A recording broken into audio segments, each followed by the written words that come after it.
Good morning. It's Thursday and you're stuck with me again. Having the road closed between Dulverton and Tiverton has been quite frustrating, especially as I've only lived here for a year and I'm not familiar with the alternative routes. One day last week I found myself navigating a busy narrow lane in the wet while my partner Wendy was showing herself to be of a nervous disposition due to the lack of space either side of my camper van.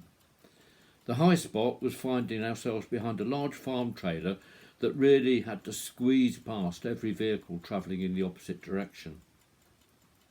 After one such encounter, and after 3 other vehicles had squeezed past us, I noticed a tiny little field mouse scurrying across the road.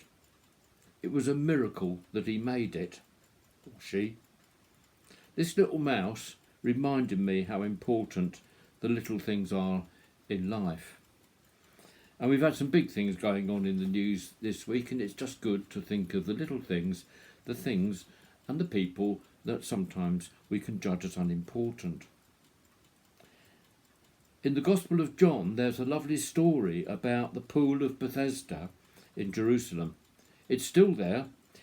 Its waters were believed to have healing powers, and in Jesus' time there may well have been some volcanic activity here, because the story talks about the waters being stirred. That doesn't happen now as far as I'm aware. And this story takes place at festival time, a time when the city would have been very busy, lots of people around. And we're told that there were many disabled people at the pool of Bethesda. But the story actually focuses upon just one of those people, a man who had been ill for 38 years. And Jesus asks him, "Do you want to be made well?" And the man answered, "Sir, I have no one to put me into the pool when the water is stirred up.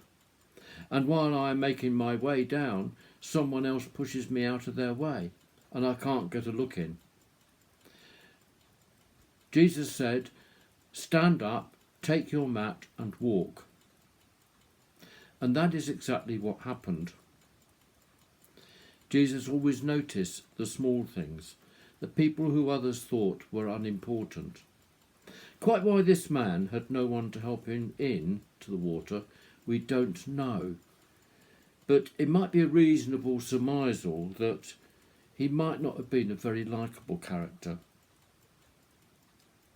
as well as being disabled, and so would have been judged against. Yet Jesus still shows compassion, love and care.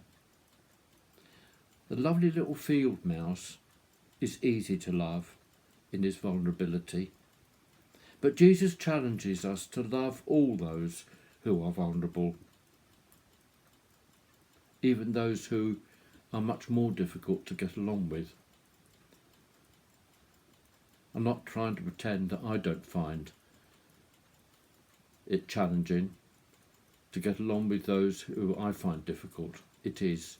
We all do. Let's be honest.